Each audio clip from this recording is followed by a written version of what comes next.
ఈ కేసులో బెదిరించి భయపెట్టి తీసుకున్న స్టేట్మెంట్లు తప్ప ఎలాంటి ఆధారాలు లేవు. కాస్త ఆలస్యమైనా కూడా ఈ ఆరోపణలన్నీ అబద్ధపు ఆరోపణలు అని చెప్పి ప్రజలు తెలుసుకుంటారు. ఆ నిజం బయటికి వస్తుంది.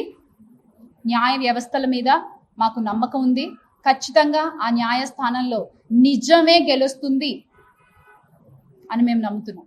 ఖచ్చితంగా ఇంకో మాట నేను చాలా గట్టిగా చెప్పగలను, మళ్ళీ ఆంధ్ర రాష్ట్రం పూర్వ వైభవాన్ని సంతరించుకోవాలి అంటే అది ఒక్క వైఎస్ జగన్మోహన్ రెడ్డి గారి వల్ల మాత్రమే సాధ్యమవుతుంది. Make Andhra great again with Jagan అన్న. జోహార్ వైఎస్ఆర్, జై జగన్.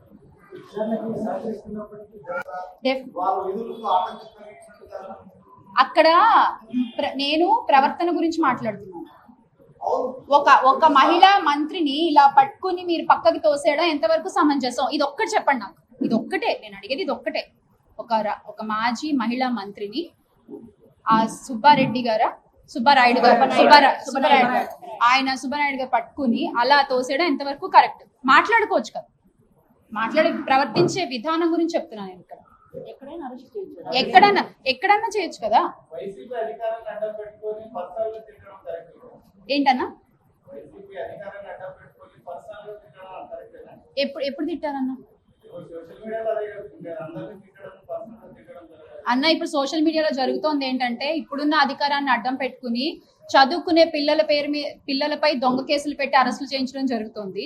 అధికారాన్ని అడ్డం పెట్టుకుని పాత ప్రాజెక్టులు మేము తీసుకొస్తే వాళ్ళ పేర్లు వేసుకోవడం జరుగుతుంది. ఇప్పుడున్న అధికారాన్ని అడ్డం పెట్టుకుని లేనిపోని అబద్ధాలు ప్రచురించడం జరుగుతుంది. ఇదన్నా ఇప్పుడు జరిగేది. అధికారాన్ని అడ్డం పెట్టుకుని గత 5 ఏళ్ల పాలనలో జగన్మోహన్ రెడ్డి గారు కరోనా లాంటి విపత్కర పరిస్థితుల్లో కూడా ఎక్కడా సంక్షేమ అభివృద్ధి ఆపకుండా నిజమైన ఆదాయాన్ని రాష్ట్రానికి తీసుకొచ్చినటువంటి ఘనత వైఎస్ జగన్మోహన్ రెడ్డి గారికి మాత్రమే దక్కుతుందన్న. మీరు నెంబర్స్ చూసుకుంటే మీకు ఆ విషయం అర్థమవుతుంది. అధికారాన్ని అడ్డం పెట్టుకుని చేస్తుంది ఇప్పటి ప్రభుత్వం.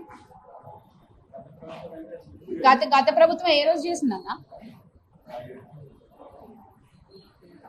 ఇంకేమన్నా అంటే సార్ ఇప్పుడు విచారానికి సహకరిస్తున్నారు. ఏమేం వాళ్ళ 3 గంటల పాటు విచారించినా 4 గంటలు విచారించినా కోఆపరేట్ చేస్తున్నాము, అంతా బాగుంది.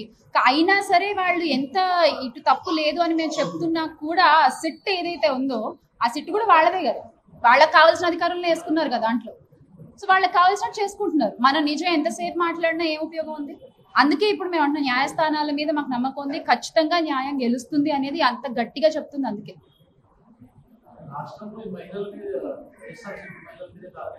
అవును,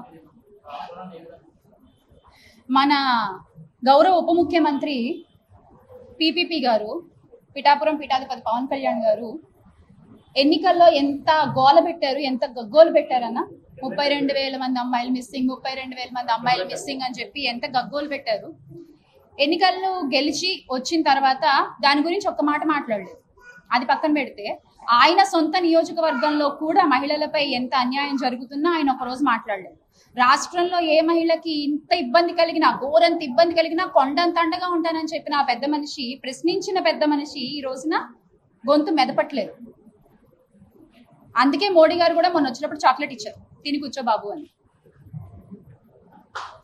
నిజంగా అంటే ఏ మహిళకి న్యాయం జరుగుతోంది? దళిత మహిళకి న్యాయం జరుగుతోంది, ఒక బీసీ మహిళకి న్యాయం జరుగుతోంది. అంతెందుకండి, మాజీ మంత్రిగా చేసినటువంటి మన విడుదల రజని గారిపైనే మొన్న అంత అసభ్యంగా సిఐ మాట్లాడితే, ప్రవర్తిస్తే దాని గురించి కూడా ఈ ప్రభుత్వం వాళ్ళు ఒక్కళ్ళు స్పందించలేదు.